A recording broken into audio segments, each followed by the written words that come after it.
হারিয়ে গেলে এটা শ্রম দপ্তরে কোনো কমপ্লেন লজ করা যায় না। এটা শ্রম দপ্তরে যে কোনো সরকারি দপ্তরে কাগজ পাওয়া যায়, তোমার ডকুমেন্ট যদি না থাকে মুখে কথাই কোনো কাজ হবে না। কত টাকা কে পাঠালো, কি বললো না বললো কোনো কাজ হবে না। এটা সরকারি অবশ্যই করতে হবে, মেশিনটা লিখে দেবে, মনে রাখবে এটা সরকার অর্থ হলো নথি।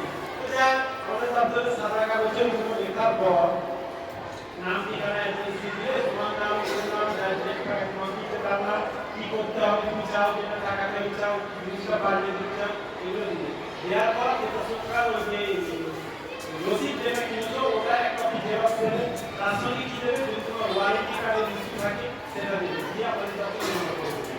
এতটুকু কাজ করতে হবে, কোনো পয়সা লাগে। এটা হচ্ছে একটা পদ্ধতি, এটা হচ্ছে অফলাইন পদ্ধতি। কিন্তু আজকাল সব অনলাইনেও কাজ হয়। অফলাইন হলে আমাদের অফিসে গিয়ে তোমাদের কমপ্লেনটা করতে হবে, জমা দিতে হবে। আর অনলাইনে কমপ্লেন করলে আমাদের অফিস যাওয়ার দরকার হবে। তখন কি মোবাইলে আমরা বাড়িতে বসেও অভিযোগ করতে পারবো।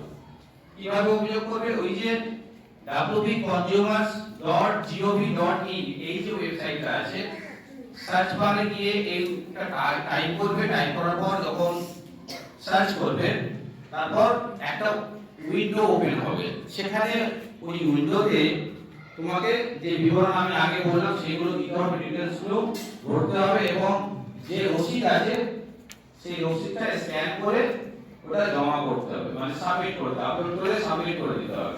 সেক্ষেত্রে আমরা ওখানে অফিসে বসে সেই কমপ্লেইনগুলো পেয়ে যাব। ঠিক আছে? তাহলে বাড়িতে বসে অভিযোগ করা যায়, তাই তো?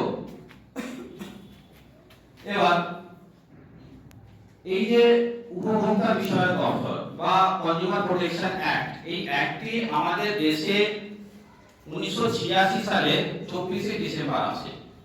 তখন প্রধানমন্ত্রী ছিলেন রাজীব গান্ধী, মানে ভারতের প্রধানমন্ত্রী ছিলেন রাজীব গান্ধী। 1986 সালের 24 ডিসেম্বর এই আইনটি ভারতে আসে, এবং এই আইনটি শুধু কি ভারতে প্রথম আসে না, এর আগেও আমেরিকা যুক্তরাষ্ট্রে এই আইনটি আসে 1962 সালে। ওই সময় আমেরিকা যুক্তরাষ্ট্রের প্রেসিডেন্ট ছিলেন জন এফ কেনেডি। এই যে আইন আনার উদ্দেশ্যটা কি? এই যে আইনটা যে যুক্তরাষ্ট্রে এলো, তারপর